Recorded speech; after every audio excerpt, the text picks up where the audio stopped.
Hyderabad central യൂണിവേഴ്സിറ്റിയിലെ ആ hostel മുറിയിൽ രോഹിത് വെമുല തൂങ്ങി മരിച്ചത് കൊലക്കയറിലായിരുന്നില്ല.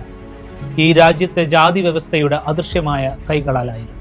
എന്റെ ജനനം തന്നെയാണ് എന്റെ മരണകാരണമെന്ന് അവൻ അവസാനമായി എഴുതി വെച്ചപ്പോൾ അതൊരു തോറ്റ രാജ്യത്തിന്റെ ദൈന്യതയായി നമ്മൾ പരിതപിച്ചു. വർഷങ്ങൾക്കിപ്പുറം അക്ഷരങ്ങളുടെയും അറിവിന്റെയും നഗരമെന്ന് നാം അഹങ്കരിക്കുന്ന വിപ്ലവത്തിന്റെ ഈറ്റില്ലമായ കണ്ണൂരിൽ നിതിൻ രാജ് എന്ന ദളിത് ചെറുപ്പക്കാരൻ സമാനമായ രീതിയിൽ ഇല്ലാതാകുമ്പോൾ ചരിത്രം ആവർത്തിക്കുകയല്ല. നാം കൊട്ടിഘോഷിക്കുന്ന ഈ പ്രബുദ്ധ കേരളത്തിന്റെ മുഖമൂടി അഴിച്ചു മാറ്റുകയാണ്. നിതിൻ രാജ് എന്ന പ്രതിഭയെ ഇവിടുത്തെ ക്യാമ്പസുകൾ കൊന്നത് കത്തിയെടുത്തല്ല, മറിച്ച് രോഹിത്തിനെ കൊന്ന ജാതിയുടെ വിഷം പുരണ്ട ഈ വ്യവസ്ഥിതിയുടെ നാവുകൾ കൊണ്ടാണ്. നമ്മുടെ ക്ലാസ് മുറികൾ അറിവ് പകരേണ്ട ഇടങ്ങളാണെന്ന് കരുതുന്നവർക്ക് തെറ്റി.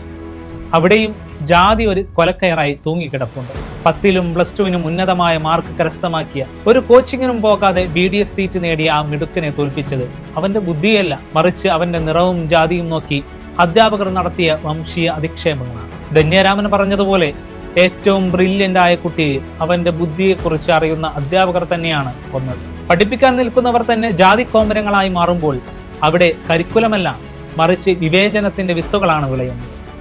കേരളത്തിലെ ക്ലാസ് മുറികളിൽ പോലും ഒരു വിദ്യാർത്ഥിക്ക് തന്റെ അസ്തിത്വത്തിന്റെ പേരിൽ വിചാരണ ചെയ്യപ്പെടേണ്ടി വരുന്നത് എത്ര വലിയ നാണക്കേടാണ്. രോഹിത് വെമുല മരിച്ചിട്ടും എന്തു മാറ്റമാണ് നമ്മുടെ ക്യാമ്പസുകളിൽ ഉണ്ടായത്? വിദ്യാഭ്യാസ സ്ഥാപനങ്ങളിൽ ദളിത് ആദിവാസി വിദ്യാർത്ഥികൾ നേരിടുന്ന ജാതീയമായ വിവേചനം അവസാനിപ്പിക്കാൻ രോഹിത് വെമുല ആക്ട് നടപ്പാക്കണമെന്ന രാജ്യവ്യാപകമായ ആവശ്യം കേന്ദ്ര സർക്കാർ അവഗണിച്ചുകൊണ്ടേയിരിക്കുന്നു. അത് നമുക്ക് മനസ്സിലാക്കാം. എന്നാൽ പുരോഗമനം പറയുന്ന ഇടത് സർക്കാർ ഭരിക്കുന്ന കേരളം എന്തിനാണ് രോഹിത് വെമുല ആക്ട് നടപ്പിലാക്കാതെ കണ്ണടച്ചിരുന്നത്? വിദ്യാർത്ഥികളെ ജാതിയുടെ പേരിൽ വേട്ടയാടുന്ന അധ്യാപകരെയും അധികാരികളെയും ക്രിമിനൽ കുറ്റം ചുമത്തി ജയിലിലടക്കാൻ തക്ക ശക്തമായ നിയമം ഇല്ലാത്തിടത്തോളം കാലം നിതിൻ രാജ്മാർ ഇവിടെ ഇല്ലാതാകുകയില്ല.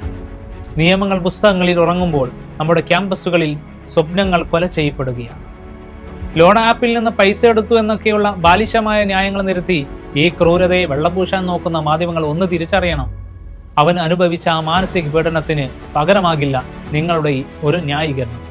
EWS എന്ന അന്യായ സംവരണത്തിലൂടെ എല്ലാ യോഗ്യതകളുമുള്ള ദളിത് വിദ്യാർത്ഥികളെ തഴയുമ്പോൾ അവരെ പുറന്തള്ളാൻ ഈ വ്യവസ്ഥാപിത സംവിധാനങ്ങൾ തന്നെ പ്ലാനുകൾ തയ്യാറാക്കും. പായൽ തദ്വി മുതൽ നിതിൻ രാജ് വരെ നീളുന്ന ഈ ഇൻസ്റ്റിറ്റ്യൂഷണൽ മർഡറുകൾ നമ്മുടെ വിദ്യാഭ്യാസ സ്ഥാപനങ്ങളെ ശ്മശാനങ്ങളാക്കി മാറ്റുകയാണ്.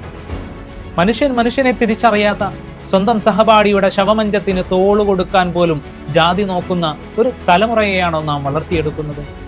സ്വന്തം കൂട്ടുകാരൻ മരിച്ചപ്പോൾ പോലും ആ വീട്ടിലേക്കൊന്ന് തിരിഞ്ഞു നോക്കാത്ത സഹപാഠികളെ നാം എന്ത് പേരിട്ട് വിളിക്കണം?